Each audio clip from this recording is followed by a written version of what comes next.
There we go. How's everybody's day today? Y'all doing good? Everybody excited to learn about state machines? Does anybody even know what a state machine is, I guess is the question. I hope I do. Covered him a fair bit, but we'll see. Yep. Well, I mean, I'm assuming we know what state machines are. We've built a couple of them already, at least. Yeah, at least I think so. Yeah. May or may not have used one in my time. However, all of you out there, do you know what a state machine is? Do you even know what a state is? I'm assuming you know what a machine is. Probably don't know this machine, though.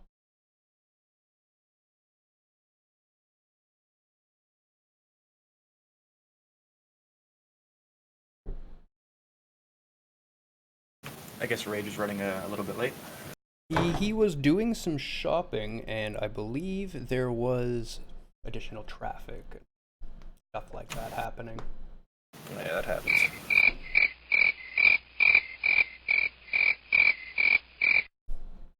So that's the sound of chat not responding at all.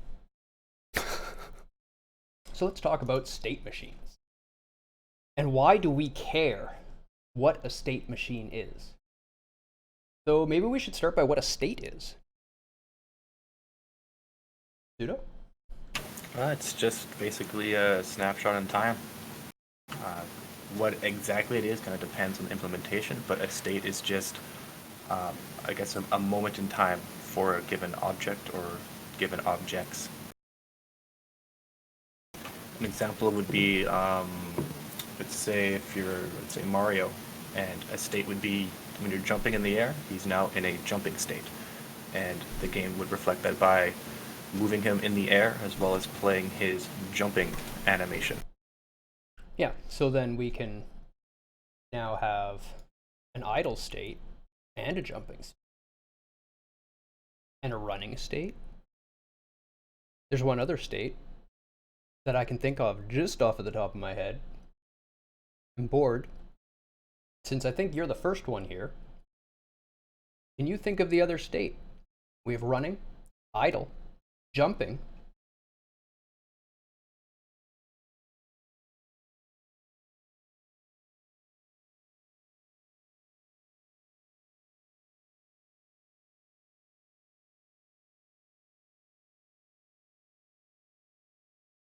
We need like a drum roll Yes. and a Oh, Jeopardy wait. soundboard.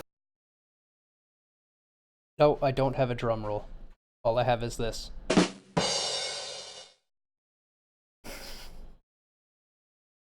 A rim shot's just as good, right? Close enough. It's drums, right? It's all drums. If you Drums are spam all it the fast- same thing. Yeah, if you hit it fast enough, it'll sound like a drum roll. A save state? Well, that would be, that is a thing, and that save state is the same kind of state, but that is the state of the whole game. And we're right now talking about the state of Mario. So Mario can be in a jumping state, he can be in a running state, he can be in an idle state, and what else is there after a jump?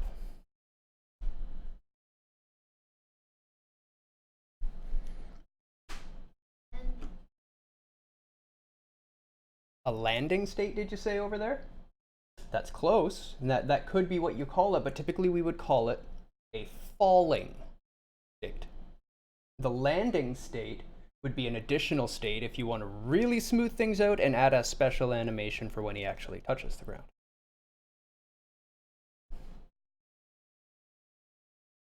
Is that making sense, Ford?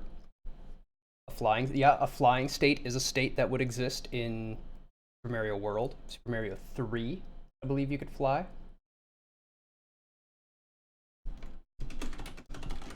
Yeah, there'd be tons. There's attacking, dying.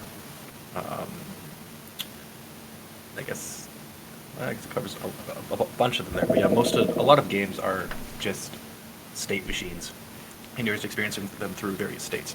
It's a lot more obvious when the games are turn-based, and you can directly control the next state and see what the state's happening. But even games that are real-time, kind of running around, are still technical state machines. You can record the entire state and replay it. That's how games such as like sports games and Super Smash Bros. Have like replays. They record all the game state and then just play it over again, such as all the input, and they can replay out exactly what happened. What I found most interesting is, while it may not be the most obvious, when you get into building it, the real-time games, the state machine almost becomes more important in order to help keep everything logical and in the right place. Yeah, it's definitely the interface for managing and manipulating the logic that's going on.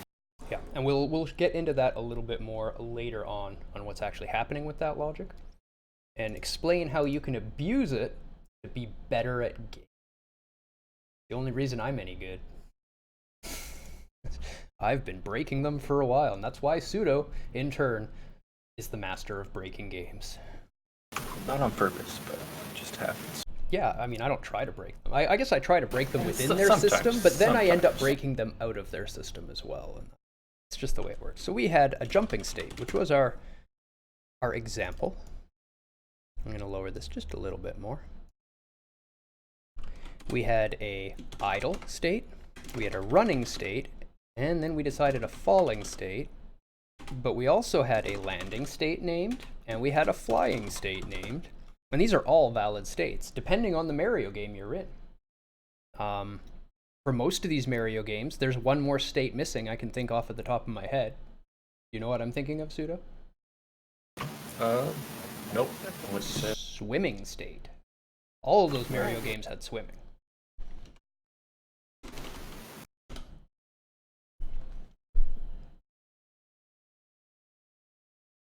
And sometimes a death state, or when you die. As well as the just in general taking damage state. Yep. Damaged state. And that would be in a game where, say, like, you know how a lot of those older games you get hit, and you play that little animation and you start blinking and flashing and you can't take damage during that part? That would be how they do it. When you're in the damaged state, you can't take more damage. They split it up this way. Once you're out of the damaged state and go back into your idle state or running state, then you can take damage again.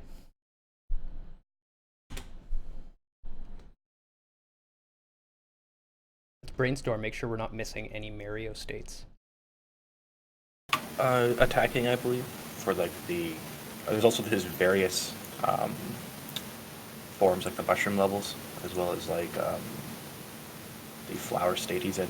Yeah, fireballs. we had the flower state. Those are all various players. The SM3 items, various states. Yeah.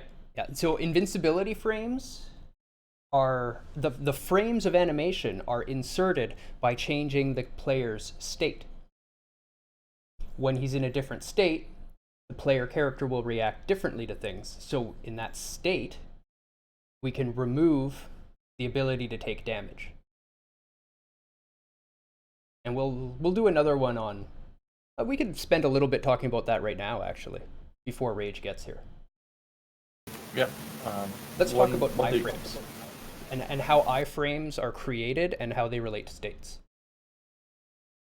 Because this is pretty important too. To understand where the iframes come from helps you to understand when, how, and why you can generate these invincibility states in order to avoid damage in games. I'll let Pseudo talk about that a little bit. Sure. So I'm not fully aware of exactly how they would do it implementation side, but from my opinion, and what's typical in the industry is everything in games or a lot of games use something called the entity component system, where everything is an entity and can have behavior associated with it. And then what that lets you do is during your game loop, call update. Sorry. Let's write some of this down and just tone down the tech touch. We want to keep enough in there so that the other programmers know what we're talking about, but we don't want to go right over the head of the non-programmers. Sure thing. Yeah. So we're talking. So just throw out the key phrases and tell me what to write down as you go, and this way they'll be able to read certain things. Sure. So, well, main thing to cover, I guess, is just stating that in a video game, most interactable objects are things, typically called entities. that you can associate behaviors with.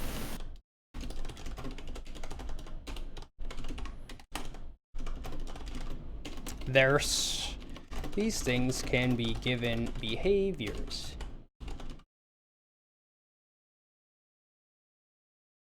If you want, you can actually jump right on this document with me and edit it as well. Make things easier. Sure. Can you just throw them? Actually, there you go. Okay, let me request that. I think we have Rage joining now too.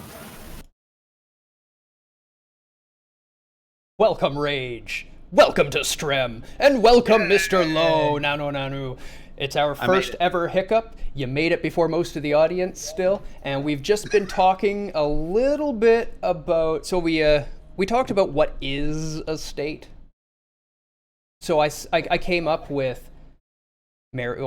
Pseudo came up with Mario states. So I was like, okay, let's give them idle, running, and jumping. And then I said, what other states can you come up with? And Pookie gave us landing, but I said, that's not quite the state you're thinking. Falling is probably what you're thinking. Landing is if you want to add a nice little animation just at the bottom. We also have now flying, swimming, a death state, a damaged state, a flower state, and a state for all the Super Mario 3 items. Yeah. I'm scrolling down on the stream. That's not going to work. not actually going to achieve the goal that you're trying to do here. So now I've thrown the link in. It looks like Pseudo's here. Are you editable, Pseudo? No, I've requested access. Okay, well, I will take care of that while Rage, who just got here, can talk a little bit while typing about iframes and how they're generated, because iframes is something that came up, and I said, well, since Rage isn't here, let's go into iframes and use those in the context of state machines while we wait for him. So now that you're here, I'm going to hook up Pseudo, and you can explain this one. Cool. Well, iframes, as most people who have played the Souls games are very familiar with, are invulnerability frames. They allow you to have a period of time at which you cannot be damaged. There are several different ways to get into that state. You can do things like dodge in Dark Souls. In Mario, you have some iframes after you get hit. When you're in that damaged state, you have some iframes there. You can no longer take damage. And it allows you to do some interesting things that are sometimes unintended in certain games, like damage boosting, for instance, in speedruns, where you intentionally take damage, but as part of the transition into the damaged state, you get pushed backwards. So you just turn at the last second before you get hit, and you go shooting forwards. Or up. Or any sort of direction that the game may have programmed into its damaged state for the player. Feel free to hit that document and type away. Yeah, I should probably write that down. Iframes. So iframes. One of the interesting things while learning about how iframes are built and put into games, for me, was the realization that you're not being given something with iframes, it's being taken away from you. It's true. It's not that you are being given invulnerability, it's that it takes away your ability to take damage. It's essentially the same thing, but achieved in sort of the opposite manner. Well, it is a bit of an important distinction, because you know, if you're being given something, a lot of people will think, well, what am I immune to here? But when you understand it as the game has removed your ability to receive damage, well, then you can do all sorts of janky things like, I don't know, roll through a nuclear explosion. Or any number of things. Yes, that's why you can do all sorts of hilarious rolling through attacks in Dark Souls, because the piece that is looking to give you damage can't find you. You don't exist as far as it's concerned. There we go.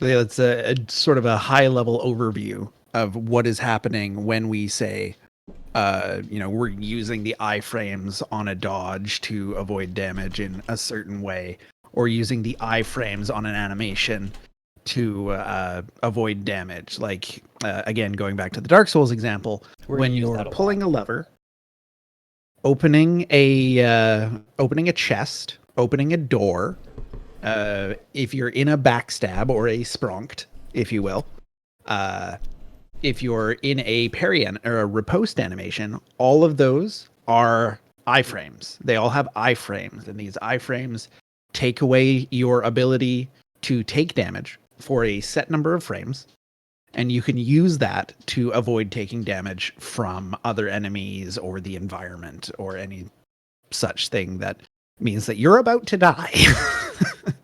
Now, a small side note for any of you, inspiring game developers and designers that want to go out and make cool games.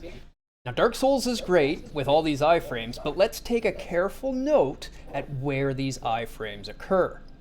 The only place this game has iframes, and every place this game has iframes, is when it takes control of your character away from you. Anytime you're in a long animation where you can't control yourself, it's not your fault if you got hit.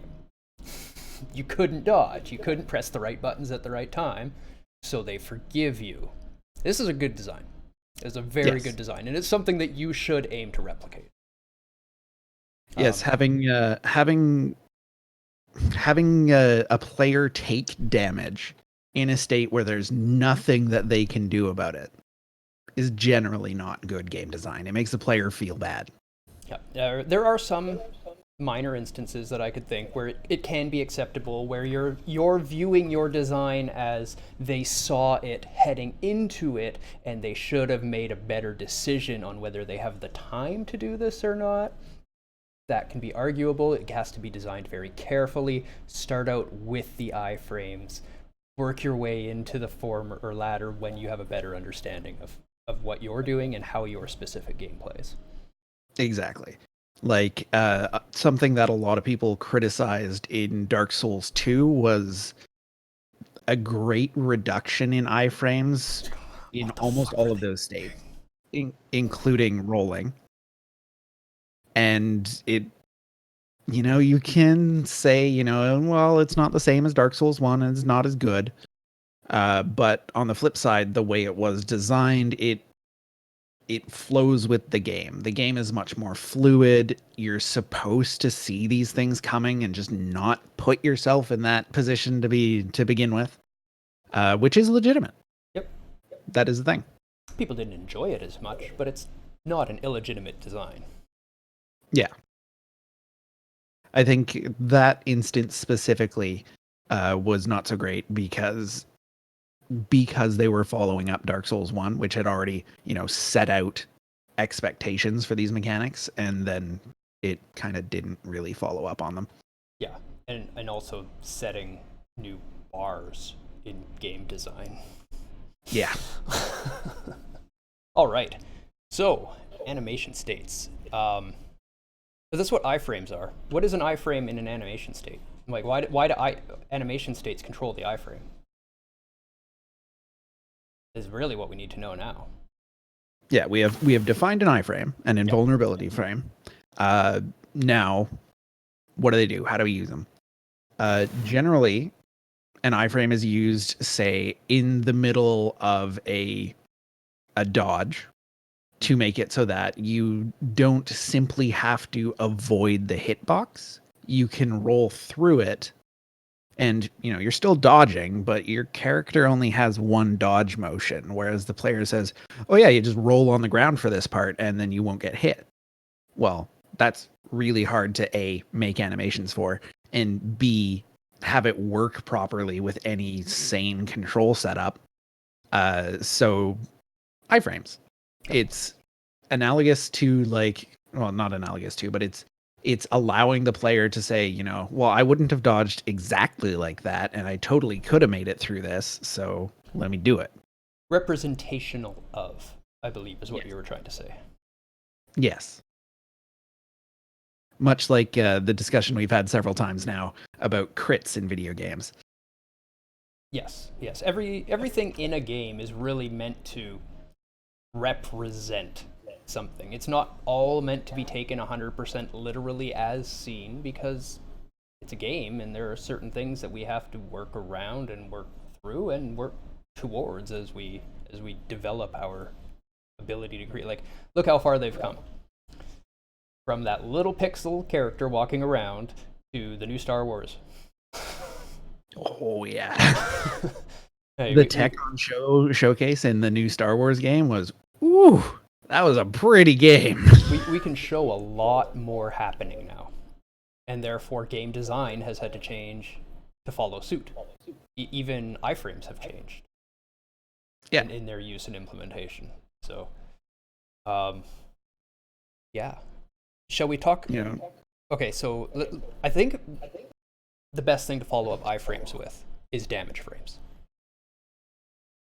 Sure. Do you want to jump into that sooner, or do you want me to jump into it? I'm not sure if jump you're in. No, I am. Oh, yeah, you are. I was kind of going, depending on like the technical implementation level we want to get to. I can probably let you explain this because you can Sure. use Dark Souls as a good reference for it, and then if you want to dive into the more kind of technical explanation, I can. Sure. So I'll give people the human explanation, and then Pseudo can say how it's really done on the machine explanation. So unless you're a machine, you might not understand his one. A machine or somebody who works quite regularly with machines. You'd have to be a machine.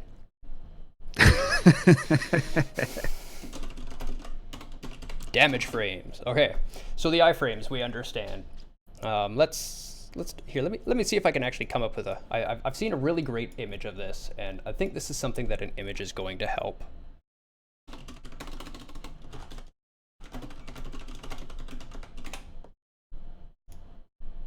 Help understand. Okay. Here's a decent visualization, and it's literally from a frame data wiki. Okay. There we go. Damage frames. So, you see how they each have their own color in this?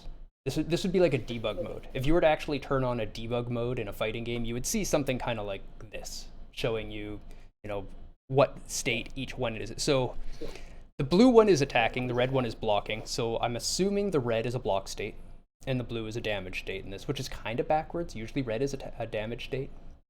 But just go with it and work with it here. So if we wanted to get really, really accurate and technical now, let's say in Dark Souls, and there was a sword coming at you, when you're talking about hitboxes, they're painting that sword blue, basically. And your character is red. And in the code, it's just looking, if red touches blue, then you take damage. And all of these colors are actually happening in the background and just not being drawn on top of your game while you're playing it. Oops, I did not. Rage stopped moving. I thought I might have frozen, but I did not. Okay. Yeah, keep dancing. Keep dancing. There we go. Okay. I'm dancing. He's alive. Okay, so now we've got this little sword with really fine points all over it. Well, that's going to be really hard math to do because we're calculating each one of these little points all along the sword in a 3D space to see if any of it touches your character, right? That's costly. You have more math going on every one of those little points and angles to all of your points and angles. So in order to save that, we just draw a square around the sword. That's a hitbox. When you're saying, that sword didn't touch me, it's because they were saving resources and they just drew the hitbox around it. So there's that. Yeah, there's that explained. It's, again, coming back to Dark Souls, because I play way too much Dark Souls. There's a problem with a lot of the katanas in that game, in that they have phantom hitboxes that extend past the actual model of the sword. And it's problematic in mostly PvP, but you can see that to a lesser extent in a lot of games where you'll say, well, I mean, come on, that didn't hit me. But the computer thinks it did. Yeah, if you Just were to because you didn't see it doesn't mean it didn't happen. Yeah, if you were to actually turn on this debug mode that we're talking about and see the color, you would probably see almost like a lightsaber effect glowing around the whole weapon rather than a nicely textured, fine on the weapon effect. So, Or just like a blue square rectangle thing. yeah, yeah, that's what I mean. Like, it would just be like a big glowing bar rather than a finely detailed weapon, because it's easier to do the calculations for the damage on a big bar than it is on this big curved detailed sort of look. That's strictly for look, and that's why your hitboxes don't line up with your attacks. Now into the states hold these colors, right? So when we were talking about certain states having iframes, what you would see when you enter that state, like say a roll, is all the color would actually disappear from you. And you would just not even apply. There would be no area for this blue to see to deal the damage.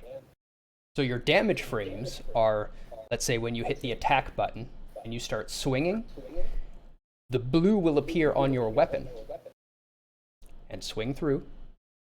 And if it finds any red objects, which will be the enemies that you can damage, the damage will be applied in this way. So it's entirely based on the state that it is in. You can rely on it this way. So you learn if you see an enemy moving in a certain way, they're always going to move in a set pattern when that starts. Their state will always be the same. So if you learn you take damage when you touch them there, it's drawing a damage frame, and you know not to go around them during that state anymore. Yeah. If you touch them during a state and you don't take damage, recognize the movement, because you can touch them in that movement every time and not take damage. We start finding patterns in our enemies this way. Recognizable and repeatable patterns that we will start learning how to exploit as this continues. And something to note is not all games calculate damage the same way. And this is something that we saw specifically in RE2 recently, where damage generally... We got finger? I was going to take that a step further and say pretty much no two games calculate damage the same way. Yes, but there are some general techniques that will happen where, say, even if the next tick of the logic thread, that weapon is still inside that enemy is already marked as damaged for this swing, so it will switch the damageable state off. But in RE2, they don't do that with the knife for some reason. And instead of having it tied to the logic tick thread, they have it tied to the render thread. So if you're running at the engine cap of 300 frames per second, you deal 300 times as much damage. That actually makes me remember a great bug, which is a very similar sort of state problem from Blaster Master for the NES. Going way back. That's a fantastic game. The first frog boss you encounter. Now, there was a bug where if you paused as the explosion of your grenade happened, it would continue to animate the grenade over and over and over again while the game state is paused and generate a grenade damage on every single animation. So you just pause it when the boss flashes from the grenade and walk away for a minute and come back and unpause it, and he dies. Which is very similar to the BFG bug in Doom 2015. Yes. Except that the weapon wheel didn't actually pause the game. It just slowed it down. Yeah. But the thing is, the BFG was coded in such a way that you could use the weapon wheel to slow down time. But while time was slowed down, the logic thread was still ticking. It's still doing its thing at 60 ticks per second. It's got to figure out exactly what's going on. And then it would just keep applying damage from the BFG. And you just do infinite damage with the BFG. And it turns out the BFG does a lot of damage. And it's This is all state related. For anybody watching and wondering, this is all about slowing things down or pausing things in a certain state. It applies to every game. And if you have any questions, please, please, please ask them while we're going. I think there's more we can say about damage frames, and maybe even write some down. We probably should write something down. Yeah. All talking's not the greatest for memory. Sure. We can talk about the coupling of the Go state ahead. machine into the various kind of areas and stuff. So Yeah, as we brought up before with RE2. I do Sorry, want to get you gonna say into something, or- late. Yeah, I do definitely want to get into later about how states move around and stuff like that. So we'll do that a bit later. Yeah, I was gonna say, like, since everything is so coupled, like as they're bringing up how like it's tied to the rendering step as well. Yep. Like the logic step inside the rendering step. So on every on every frame, it basically goes through the game loop and it says update and it checks the state and it's like, all right, this is the state I'm in, what's happening right now, and what states need to transition. And basically, for some reason in their thing, it's like, all right, I've got a knife and a zombie, so I'm going to do damage. And as Rage was saying, they never have a history of this stack state being like, oh, has this zombie already been damaged by this item already or by this player? They don't track that. So every update, it's like, all right, damage, damage, damage, damage. And then that's probably fine maybe for the consoles that always run at, a locked frame rate, but then you put it on PC, and next thing you know, you're running at upwards of 200 frames. The next thing you know, your nice balanced damage that happens in the perfectly timed animation is now just ridiculous, because in the time it takes the animation, which still runs at a proper timed interval, the damage check now runs so much faster that it's just going to do that. So now those damage frames are insane. So typically speaking, with these states, you kind of want to sync everything up, but unfortunately, state machines are something in a game engine that literally touches every single part of the engine, anywhere from like audio to animation to just any of the logic stuff. So it gets insanely complicated. So when it comes to gameplay as damage, we go through, and it's like, well, how do we want to tackle this? And there's various different ways. It turns out it's very complicated, and everyone's trying to basically do something.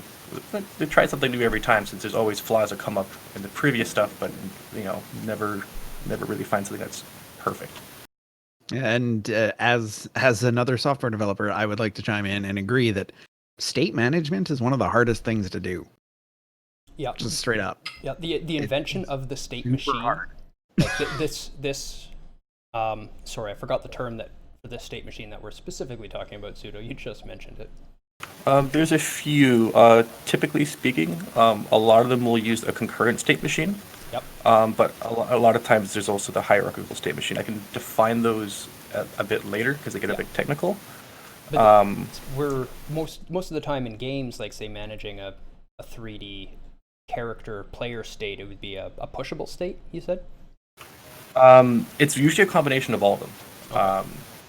Okay. Yeah, a push down is something that has a stack. So especially for animations and game logic. So like if Mario's in the air and he takes damage, you now play the damage state animation, but what do you go back to? Mm-hmm. Kind of an example. So it's like, well, without that history, he would probably go back to his idle state. Well, he's in midair, so now that would look kind of weird. Yeah. And you'll see that happens in quite a few games. Like you'll take damage in a certain state, and all of a sudden it's like, well, now it's kind of weird. Like I'm in the air, and now I'm walking, because the game didn't know that I was in the air before I took damage. So that's Or better benefits of yet, a push down. you see those glitches where Mario starts, in the air and he jumps on something, but he doesn't hit it quite right, so he takes damage, and then he just kind of clips into a wall and falls through it, and now you're on the other side of the wall, and sometimes you fall out of the world.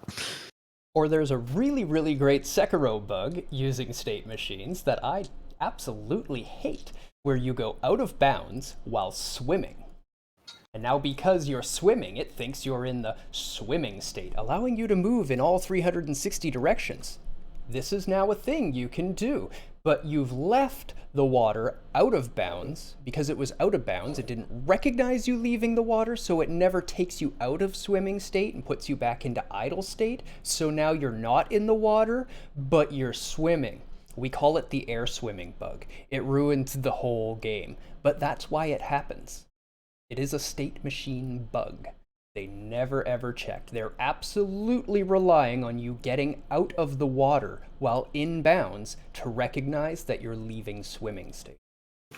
Yeah, Which, state I mean, transitions are one of the hardest parts of managing a state machine. Yep. fair enough. I mean, detecting the fact that you're exiting water out of bounds, like, I'd imagine the way that they do it is they have it programmed so that like the edges of the water will take you out of your swimming state. Yeah, because But you have that special entry into swimming where there's a gap between you and the top of the water at all times that you move between in order to enter that state, right? yeah, Yeah. so they have it set up so that that's probably just programmed into the map, and then as soon as you leave the map, why would they have that there?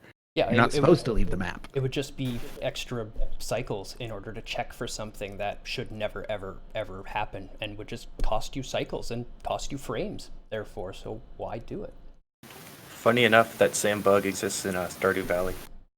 You can you can go to the spa. That makes me happy.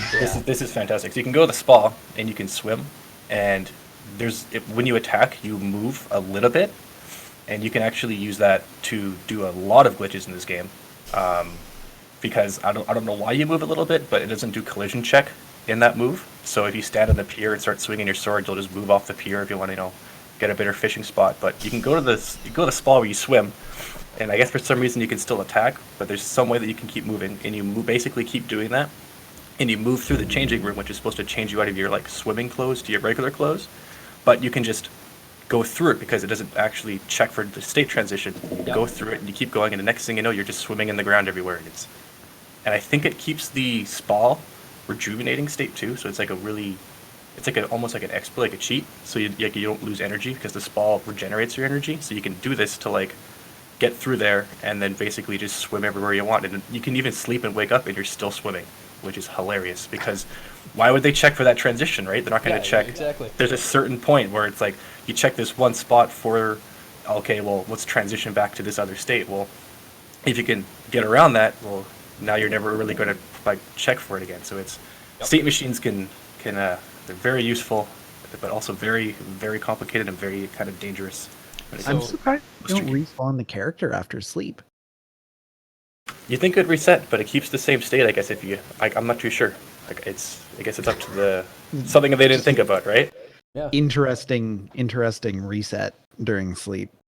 Yeah, and obviously they're using the entrance of the tile as the trigger in the 2D, because you've got a 2D grid here, right? So they're just watching for the character to enter. But the attack isn't a move, so the move isn't looking for the movement trigger of entering that little square. So if you just keep swinging your weapon right through it, you've never triggered entering that square, and now you're past it. And Board brings up another great state machine bug is when you get stuck falling. And I think that's something that we've seen on the channel several times already. And we often will intentionally do to each other. But yeah, that is a very common state transition bug. Just because it's really hard to tell. It's really hard to tell when you're like, are you actually on something? Is it a super steep incline? Should you be falling, but you're stuck against something else? Like, yeah. Knowing when the player's feet are on the ground, so much harder than anybody could imagine, unless you've tried to write that code. It's so many times you're like, why am I floating? And you just are. What's going on? This is how this is. Yeah, and it's just a fine-tuned, having experience with that engine and spending the time on it to get it right. It's an expensive thing. That's when you see really, really, really nice animation in a game, that was an expensive thing to do. That takes a lot of time and fine-tune controlling. Milliseconds. What were we playing? We were recently playing something, and we were both trying to break its walking and running state machine, and we just couldn't. Was it actually Monster Hunter? No, it was Fallen Order. Oh yeah. We tried pretty hard to break that state machine. Normally, I can confuse games and flip my controls around while I'm moving real quick so that I end up moving backwards, and I just like end up doing a moonwalk and moving forward towards my character's back at like forward movement speeds. It's pretty great. I used to be able to do it all the time in older games just by spinning the controls around, and then as soon as you see yourself backwards, hit forward and just start going. Can't do it anymore. They've been getting better with their state machines. I used to love doing the moonwalk. Bring back the old state machine. Get me do my moonwalk again. Come on. It didn't hurt anything. It was just fun. Okay, damage frames. Let's actually write something down about it now. Oh yeah, we started all this on Applied damage based frames. on the frame of the animation. Let's include that note. This is why we call them frames. Okay. In the background, the damage portions, areas of the model that can apply damage are painted a color. You cannot see this color. Yes, color is spelt with a U.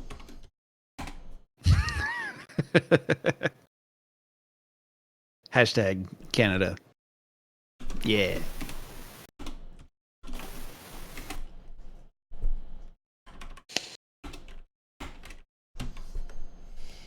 Yeah, there we go.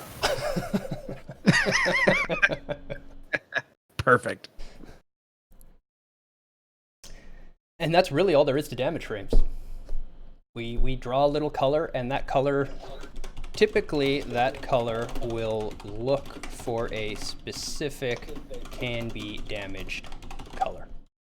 Turns out using colors in the background makes it much easier. Yeah, rather than doing all those volume calculations, like really difficult. Yeah, saves frames and everything. It's really cool math. Although that being said, Sekiro, for instance, has really good hitboxes. Like, holy cow, are they ever good? You'll see swords just like swing like inches over your head and you don't get hit. And if it does just clip your head, you do get hit. Yeah. Which is amazing. Super finely tuned. And that sounds like the most simple thing. Like, yeah, if you don't get hit, you shouldn't take damage. But that's actually really difficult to do. Pseudo, I'm going to let you take over here and go ahead and just go through a real quick calculation of did something hit. Super basic. Don't go too crazy. Just give people an idea of what's happening if you can. Sure. So typically so you have a game, you have a current game state, someone's attacking, and then what you're going to want to do is for that attacking model, the thing that can actually do damage, so it's like a sword, you have that hitbox, or as Daze was saying, the color. So now you have this object, and basically for that frame, you want to calculate every single contact point of that object and see if it's intersecting any other object. And then once you get all that done, you see, all right, it's intersecting with all of these objects. You now have to find the objects that you actually want to deal damage to. I will try to type this, but I'm not very great at talking and typing at the same time, so I bullet pointed after. Yeah, no, just do a sentence and then write a bullet point is totally fine. We'll go ahead and format all this properly and put it up on the wiki when we get that up. Sure thing. So basically, yeah, when an attack state, you're going to want to take the model that can actually deal damage, or that actually will hit.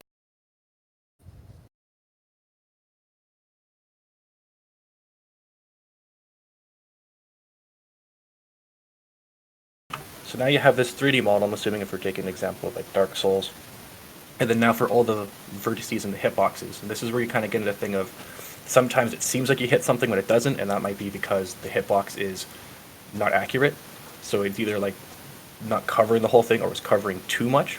So it's not the actual model you use. You kind of use like stuff and other a separate kind of data for tracking hitboxes. So you have the model, and then for every single frame that you're in the attacking mode, you'll basically be saying, am I intersecting anything? And if you're intersecting anything, then you have to find out if it's something that you can do damage to. And then once you know whether or not it's something you can actually do damage to, obviously if you can't deal damage to it, then don't deal any damage. But if you do, things once again have to go into a whole other calculation. Yeah, so now you have all this, and as on top of this as well, so let's say if you're doing like a stabbing animation, well, there's going to be many points of your hitbox that are inside the model, so now you can only deal damage once to it, but you're still going to see all those contact points come up. And then as well as the issue of the next kind of frame of, okay, well, we've already did damage with this frame, and we now have to ignore this kind of object before we're doing damage to it again, which is, you know, the bug that RE2 has where they don't do that, so then every frame you just keep doing that damage. Yep. Yeah, so then so basically the iframe is, so let's say if your attack, this kind of factors into a lot of fighting games, so if you have like a 10 to 20 attack frame kind of limit, and any time inside that frame limit, if it touches the player or the enemy player, it will deal damage. So then basically in every one of those ticks, it's doing the calculation of, all right, here I am in the space. Am I touching anything? Okay, I'm touching something. Is this something I can damage? Okay, it is. And now trigger the damage on this enemy, and then it goes on and on and on through that. I won't go into the actual math for calculating it, but basically you have to think about that it doesn't know that it's just this one small kind of area. The game state has to check the entire like world that you've drawn for the collision. So it takes that and basically compares it to everything around it, all vertices around it, and depending on how many objects or how many other things are in your room right now, that gets very, very expensive. Yeah, I'm trying to find a good one, and I'm just gonna do this and give you the best idea I can. Now, I am so far from an artist, so you'll have to forgive me. But basically, so, you know, once you're really into it, you start talking about, so here's our sword, right?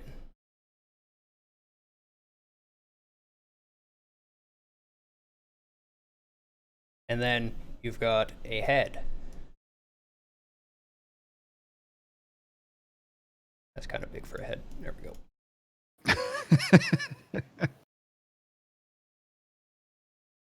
Scale you up. There we go. Okay. There. Rough, but once you start looking at the math, right, we're looking at these 4 points, but this isn't the area. We've got a whole volume. So now it's got to calculate the entire volumetric space of this sword, and then the entire volumetric space of this head, and check where, if anywhere, they share a volumetric space in order to find the contact. Now, it's real easy, like I said, when we've got a beautiful, you know, box and box swinging at each other. But when you get, this is why you get those big hitboxes, right? Because this box is drawn around your sword's somewhere in there, your head's in here, you know, it touched the corner of this box out here, but your head might be drawn right here. Now that's not touching your head. So once you get down to being drawn perfectly on the head, now you've got a vertex here, here, here, here, here, here, here, here. You're processing an entire globe area, and now we're cutting down the globe area. It's got contours, it's got forms, and you end up maybe with vertice shape, you know, instead of a sword. Oh, I had a better one. Other page? Suda's got some fantastic hitboxes on the Does he? in the Discord there. Okay. This is from TF2, and it'll illustrate the whole, like, I didn't get hit there, but I still got hit kind of area. Okay. I have damage boxes now. You are now the pyro. Now this is kind of cool because we can also talk a little bit about hit detection with this one. So on top of checking if it's hit a player, you also need to check, like, well, which hitbox got triggered. You know, different hitboxes will have different results, such as like the headshot versus the foot shot. But as you can see from this model, the bounding box around the head is quite a bit bigger than the actual player's head. So you don't really actually have to hit anywhere in the actual animated model. It's just anywhere in that red box, and they'll do damage to a headshot. That's why you'll see with a lot of kind of video games, especially the older ones, Hitboxes are fairly tight now, especially in older games. They're still very, very big boxes that you won't even be close to their head. You'll be shooting over their head, but it still will count it as a headshot. Or you'll shoot them in the chest, and it'll count it as a headshot because maybe they drew the hitbox a little too long, or maybe depending on their animation state, such as if they're ducking. This used to happen quite a bit. If you were ducking and then as you're standing up, the hitbox wouldn't always match directly to the model, and the crouching state could still be there. And as it's transitioning, your hitbox is now in your chest, but you're standing, so you get shot in the chest, but it counts as a headshot. Yeah, that drove me crazy. Now, also noted in competitive shooters, don't crouch. Don't do it. You're just making it easier to get shot in the head. Now, you might be thinking back going, oh, some of this makes more sense now. Now stop for a second and imagine if you had this knowledge back then. Now imagine if you could have actually used this to your advantage at that point. This is why we've been beating you. Welcome to Getting Good. Let's get good at games. You liked that one, did you? That was an excellent little title drop. I like that one. Yeah, it was. I've been getting good at it.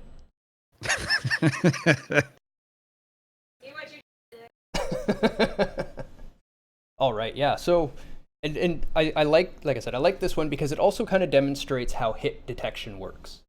So now it knows which box you've hit, and therefore it knows where you've been hit. Now you can imagine, like, this is still a fairly primitive game, but this is a step above and beyond what I drew, because we've got lots of different boxes for different areas, and they're different colors to represent getting hit in different areas.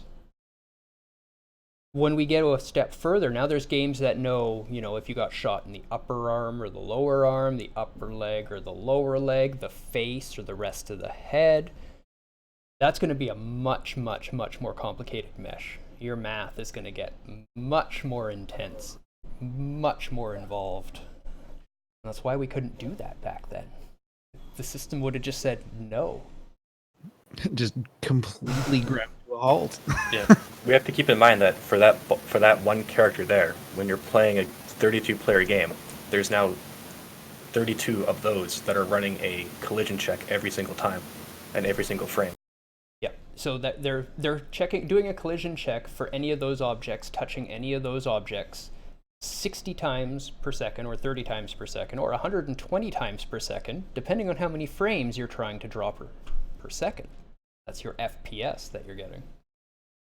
Yes and no. Depending on how they've written it. Traditionally how it's done, yeah. yes. We're going back to the beginning here. Yeah.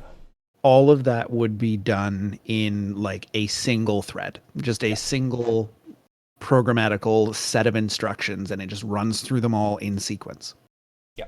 And that is why traditionally games will generally favor I'm going to try this again. Games will generally favor less cores, but more frequency over lots of cores, but lower frequency. Because when you have one thread that's doing all that work, it can only happen on one processor core at a time. It'll only happen in one place. So the quicker you can run through it in that one place, the faster the game will run, because it needs to tick on this one thread more and more and more. And back, in the very old days when we were doing anything before real dual core processors or hyperthreading came out, you would have both the game logic and the render logic happening at the same time on the same thread.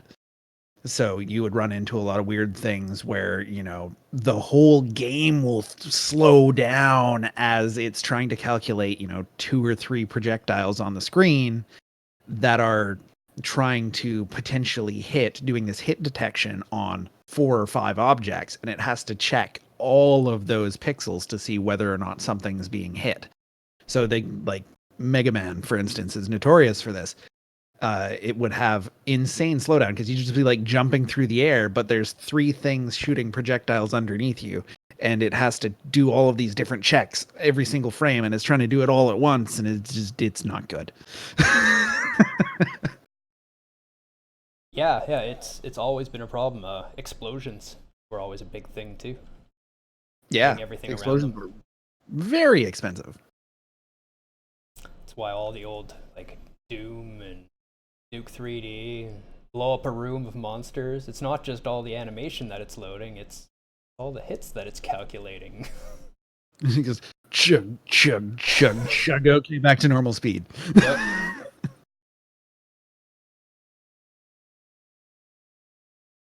Fun with programming knowledge. Yes. Sorry, we interrupted you, Suda. No, that's okay. Forgot exactly what was going on about anyways. So did we. We went on a rant. Yeah, I think I brought up the whole like when there's like that like for every single model in the game when it's doing that check every single frame or every single update tick. And that gets very. So maybe, I mean, I think we understand what a state is and what a state holds at this point. Or do you get what a state is and what a state holds? Mostly. Yeah, it's a good idea. Let's ask chat because granted I did miss the first part of this discussion, Same with but we haven't specifically gone over like what a state is since I've been here. We did that at the very beginning, yeah. Gotcha. But we should probably briefly touch on it because it kind of depends too, and due to the complexity of games, there typically are actual multiple state machines running. Yep. And then usually a parent one that manages them all together, and it's just a very complicated mess. But yeah, we're trying to keep it as uncomplicated for y'all as we can, but it is a struggle sometimes. We don't want to overwhelm. So since me and Pseudo kind of explained each what it is, different wording helps. So Rage, what is a state? Sure. A state is a slice in time of what is happening. And that can be in the context of, your player could be going through any of those Super Mario states that were listed up above. It could be an enemy. It could be, a interactable in the environment that needs to know whether or not it's been activated. It could be, game state. It could be, is this level done yet? Is the player dead? Yep. One of the states that Board brought up was a save state. Yep, it could be a save state, and that goes very strictly with this is this moment in time. Yep. And it's something that you'll see very often in emulation where it will just save like the exact logic that is going on in the game at that time and just put it on the disk so you can resume it later. Love me some save states. Speedrunner's trick. The I want to practice this trick 500 times in the next 2 hours trick. Yeah, that's why I don't speedrun. I could do that. I don't think I'd enjoy that. It's just no. Thank you, speedrunners, for your hours of entertainment you have provided me. It is hard work and dedication, and we appreciate what you do. Fantastic art form. And we're glad that you're doing it so that we don't have to. Okay, so yeah, that's what a state is. And we've talked a little bit about what states hold. It's basically all the information about that thing at that time. Take a bucket in Skyrim and clip through any wall. That's another one that's been around for a very long time. Yep. There's also the whole try to pick up the bucket while standing on it. In a lot of games, will push you into the air.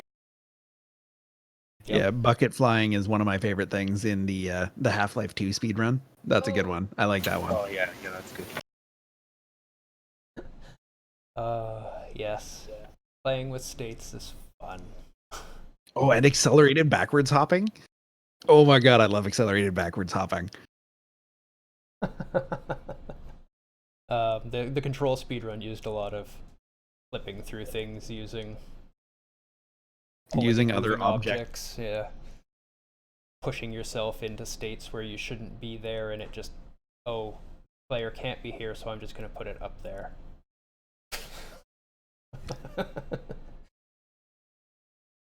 Driving backwards in big rigs.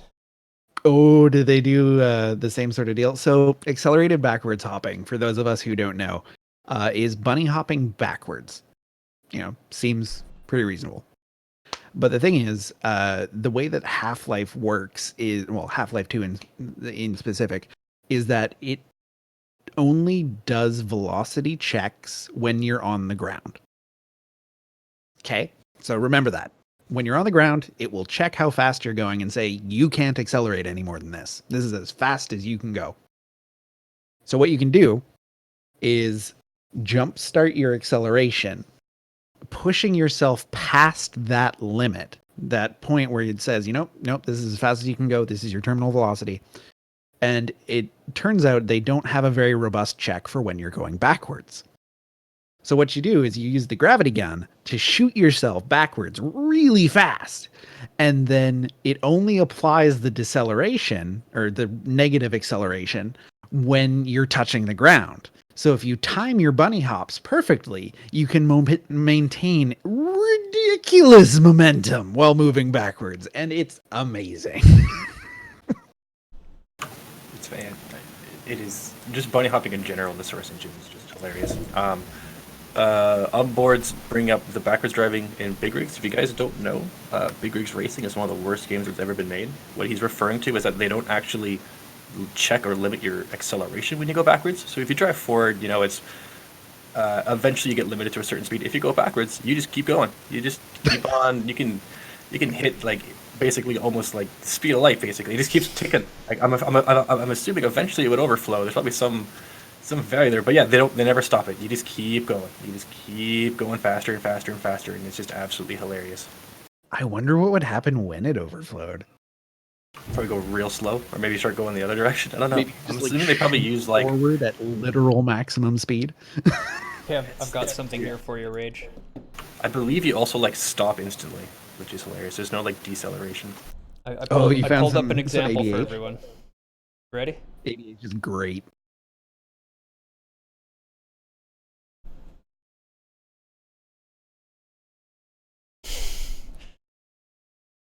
Yeah, he's going pretty quick, as you can see.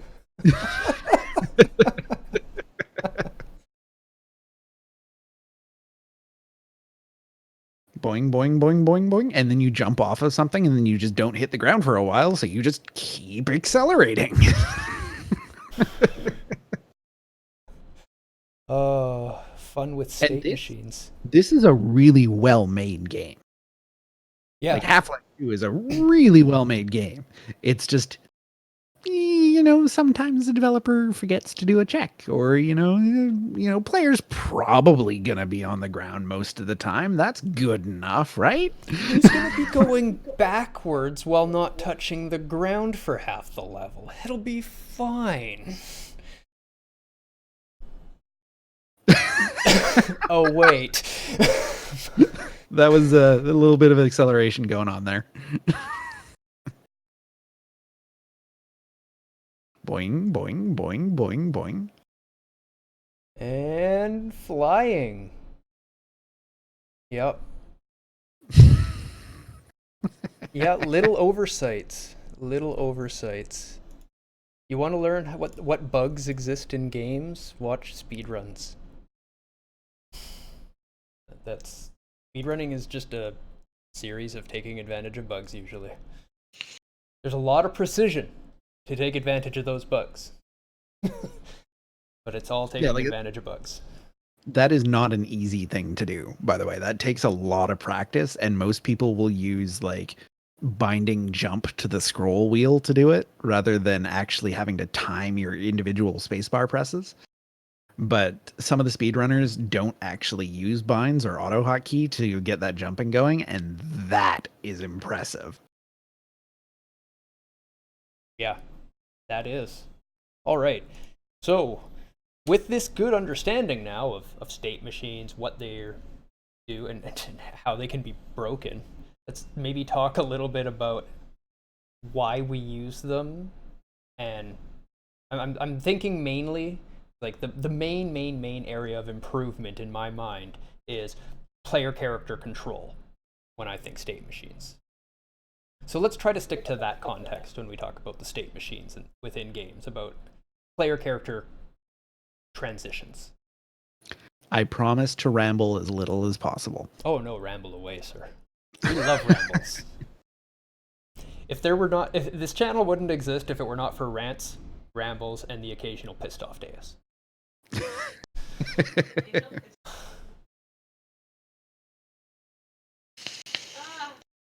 The next non-boss chest you open is empty. That sucks. Womp womp womp.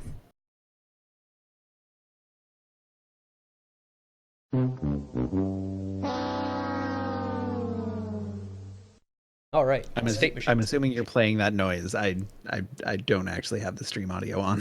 Yeah. It was the price is wrong.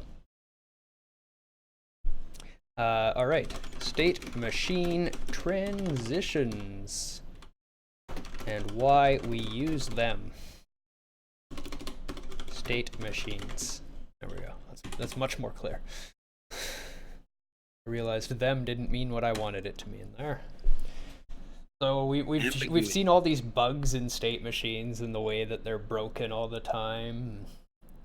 That everything uses them, even though we can find all these ways to break them. So why do we use them? Because, honest to goodness, at the end of the day, tracking state is really hard, and this is the best way we've figured out to do it. Yep. Trying to do this before we had these, which was, the old Super Mario days and stuff like that, where you find when we were talking about those old, really abusable state bugs, that was before state machines, when we had to do all of this the hard way. So, should we maybe explain how a state machine is written now? Not go into the code itself, but let's talk about the structure of a state machine. So,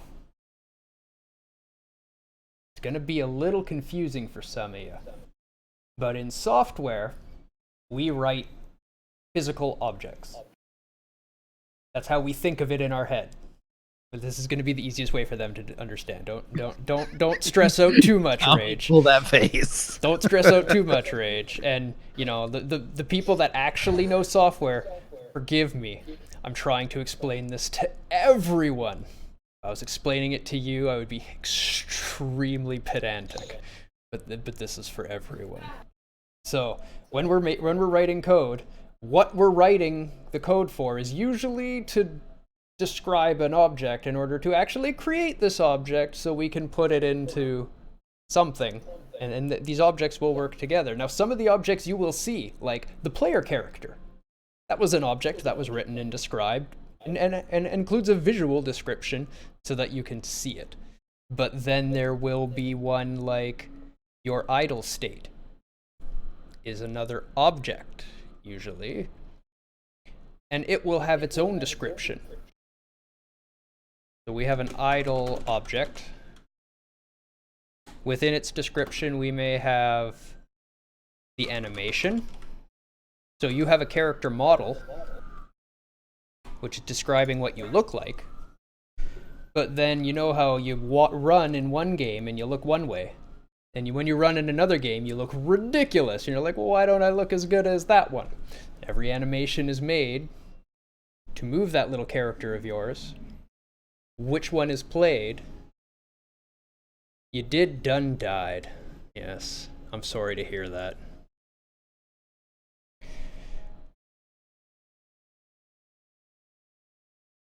Hold on, I'm just waiting for the next train of thought to come by so I can get back on.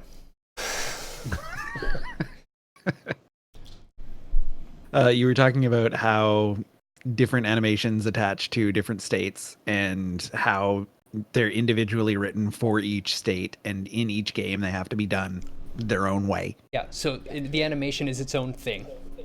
and that is contained within your state. So the idle will be, your idle animation is usually you're just standing there. Although there was those stupid walking games, as a buddy of mine used to describe old JRPGs, because the characters are always walking. Even if they're just standing there, their little feet are going like this and they're not moving anywhere, and it used to just drive him insane. That's why he hated them. Different things for everyone, but hey, I guess if it bugs you, it bugs you. So the stupid walking games, yeah, that was your idle animation. And the idle animation was just kind of moving the feet around in that one square. Yeah. This is the idle state. Let's be clear. This is the state object for idling. It's going to have that idle animation, and then it's going to have a bunch of links to other states.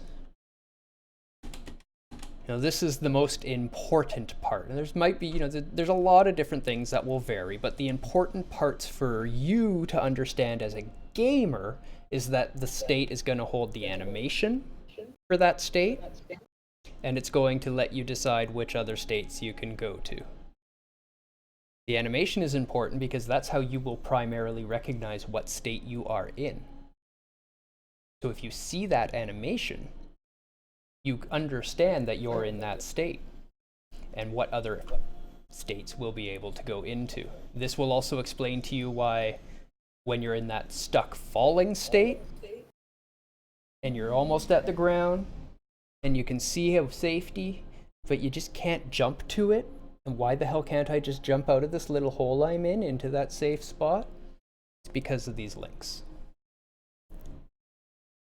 And the links are very specific, and it is a whitelist versus a blacklist. And what I mean by whitelist and blacklist is that a whitelist is a list of things that you are allowed to do. Yeah. You can do nothing else if it's not contained in that list. Whereas a blacklist is the inverse. You can do everything except what's listed in this list. Okay, so it's easiest to draw. We've got our idle state, okay? This is actually what we do before we write the code. This is what we do. We draw it all out, what's going to link to where, how we want it to do, and then when we go to write the code, the coding is the easiest part because you've already got all the information in front of you and you're literally just transcribing from here to here. There's a little bit of translation because you're changing it from picture to code. It's not that hard anymore. And we're going to put jump up here. All right.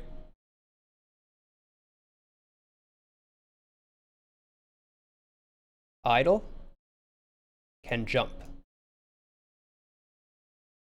Make sense? Seems good. We've got a run state. Idle can run. Run can idle. But we're going to have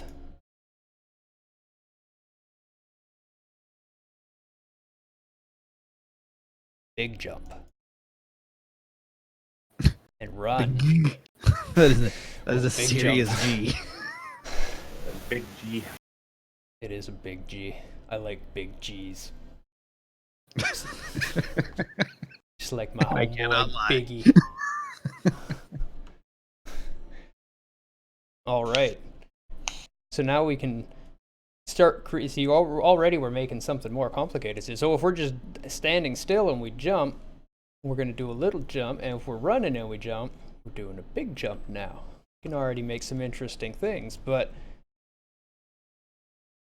what does jump do? Jump goes into a fall. And they will both fall. And fall can go to an idle or a run. There we go. And now you see we've described essentially three things. No, two things. Well, three things. We've described movement, not movement, and jumping. We already have 5 different states that we need to be able to transition through cleanly.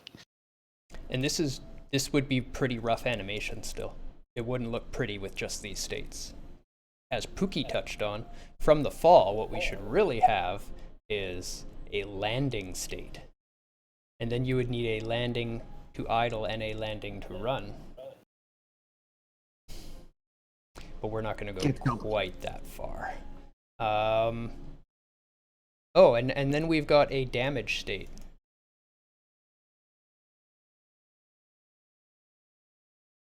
This is where it's going to get a bit complicated. Yep. And pretty much everything, a land to death. Well, the land state would put you into a idle state usually, and you'll see yourself actually do like the stop or the stand on the floor animation, and then it'll calculate the landing and apply the damage after the state has gone to idle, and then it'll play the death state. But the thing is, that all happens at, whatever the tick rate of the logic thread is. Yeah, you're not going to see it all happen really clearly, but everything can always transition to the death state. And, here, you might have a roll state as well. Or dodge state, where all of this would be able to transition to the damage state. I guess actually everything would, so how I would probably do this better to make it myself